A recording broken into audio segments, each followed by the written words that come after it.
બનાસકાંઠાથી સમાચાર સામે આવી રહ્યા છે। બનાસકાંઠામાં ફૂડ એન્ડ ડ્રગ્સ વિભાગની કાર્યવાહી સામે આવી રહી છે, જેમાં પાલનપુર ફૂડ એન્ડ ડ્રગ્સ વિભાગે ઘીનો જથ્થો ઝડપી પાડ્યો છે।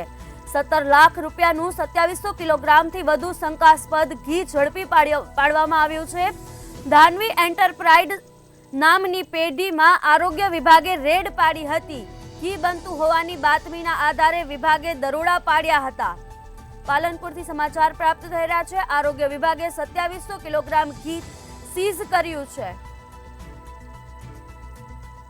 તંત્રએ ઘીના નમૂના લઈને વધુ તપાસ હાથ ધરી છે। બનાસકાંઠાના પાલનપુર ફૂડ એન્ડ ડ્રગ્સ વિભાગે ઘી ઝડપી પાડ્યું છે। 17 લાખ રૂપિયાનું 2700 કિલોગ્રામથી વધુ શંકાસ્પદ ઘી ઝડપાયું છે। ધાનવી એન્ટરપ્રાઇઝ નામની પેઢી દ્વારા આરોગ્ય વિભાગની રેડ પાડવામાં આવી છે। ઘી બનતું હોવાની બાતમીના આધારે વિભાગે દરોડા પાડ્યા હતા અને જેમાં શંકાસ્પદ ઘી ઝડપાયું છે।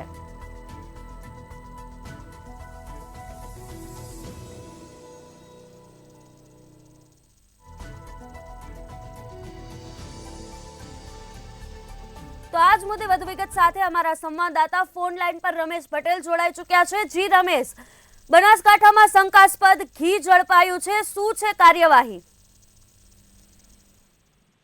જી, ચોક્કસથી વાત કરવામાં આવે તો પાલનપુરમાં શંકાસ્પદ ઘીનો મામલો સામે આવ્યો છે। પાલનપુરની ધાનવી એન્ટરપ્રાઇઝ નામની પેઢીમાં શંકાસ્પદ ઘી બનતું હોવાની બાતમીના આધારે ફૂડ એન્ડ ડ્રગ્સ વિભાગની રેડ કરી હતી અને ફૂડ એન્ડ ડ્રગ્સ વિભાગે 17 લાખ રૂપિયાની કિંમતના 2700 કિલોગ્રામ ઘી સીઝ કરી અને ઘીના નમૂના લઈ અને વધુ તપાસ હાથ ધરી છે। જોકે બનાસકાંઠામાં અવારનવાર શંકાસ્પદ ઘી હોય કે દૂધ હોય આવી બાબતો સામે આવી રહી છે, ત્યારે ફૂડ એન્ડ ડ્રગ્સ વિભાગ દ્વારા આજે સૌથી મોટી કાર્યવાહી કરવામાં આવી છે। 17 લાખ રૂપિયા જેટલું 2700 કિલોગ્રામથી પણ વધુ શંકાસ્પદ ઘી ઝડપી પાડવામાં આવ્યું છે। પાલનપુરની આ ધાનવી એન્ટરપ્રાઇઝ નામની આ પેઢી હતી, જ્યાં શંકાસ્પદ ઘીનો મામલો સામે આવ્યો હતો અને ફૂડ એન્ડ ડ્રગ્સ વિભાગ દ્વારા રેડ કરવામાં આવી હતી અને 17 લાખ રૂપિયા ઉપરાંતનું આ શંકાસ્પદ ઘી ઝડપી પાડી તેના સેમ્પલ લઈ અને આગળની તપાસ હાથ ધરવામાં આવી છે।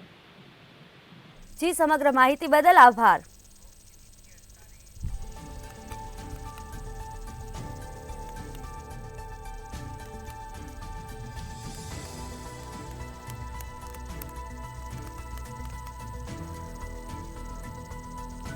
તો આરોગ્ય વિભાગે 2700 કિલોગ્રામ ઘીનો જથ્થો સીઝ કર્યો છે। બનાસકાંઠાના પાલનપુરમાં ફૂડ એન્ડ ડ્રગ્સ વિભાગે ઘી ઝડપી પાડ્યું છે।